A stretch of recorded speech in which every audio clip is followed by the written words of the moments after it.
कुडाळच्या विकासासाठी ज्यांनी ज्यांनी आज मतदान केलं त्या सगळ्यांचं मी अभिनंदन करतो. त्यांना पुढच्या वाटचालीसाठी शुभेच्छा देतो. एक चांगला कारभार या निमित्ताने आम्हाला देता येईल. नवीन नगराध्यक्षा सौ शिरवलकर यांना मी शुभेच्छा देत असताना पुढचा कारभार हा पारदर्शक असावा, जनतेच्या हिताचा असावा, अशाही त्यांना मी शुभेच्छा देतो. मागच्या 2.5 वर्षामध्ये जे काही झालं नाही, प्रयत्नही झाले नाहीत या शहरामध्ये, ते चित्र आता मला उलटून 21व्या शतकातलं शहर आपल्या कुडाळातलं दिसावं, असावं, लोकांना ते अनुभवायला मिळावं, यासाठी मी प्रयत्न करणार आहे.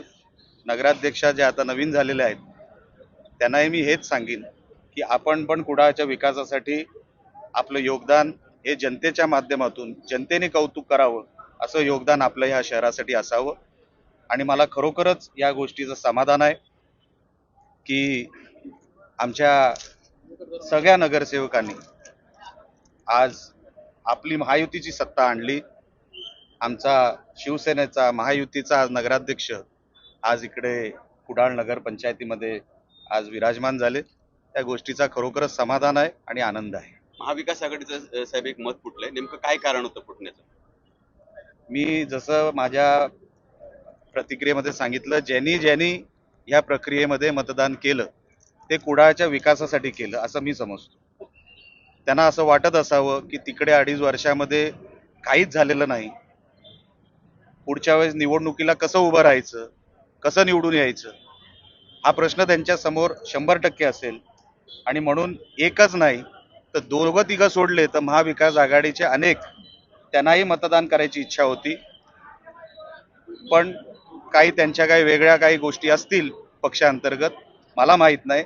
पण ज्यांनी धाडस दाखवून आज एक चांगला कारभार देण्यासाठी जे काही सरकार इथे निवडलंय, जी सत्ता निवडली आहे, मी त्यांचं मनापासून कौतुक करतो, अभिनंदन करतो. मालवण नगरपालिकेची निवडणूक होणार आहे, ही नांदी समजतं का ते? महाराष्ट्रभर निवडणुका होणार आहेत, तुमच्या फक्त मालवणच कशाला. तुमच्या मतदारसंघातील मालवणला 100% आम्ही ती लढवणार सुद्धा आणि जिंकणार सुद्धा. निकाल अपेक्षित होता का? आता जोपर्यंत निकाल लागत नसतो साहेब तोपर्यंत ते गृहीत धरायचं नसतं. ते राजकारणामध्ये गृहीत धरायचे दिवस गेले. आणि जसं मागच्या 2.5 वर्षामध्ये काही लोकांनी गृहीत धरलं होतं की कुडाळमध्ये काही नाही केलं तरी चालेल, आज त्याचा परिणाम ते भोगतायत. उद्धव ठाकरेला धक्का म्हणावा लागेल.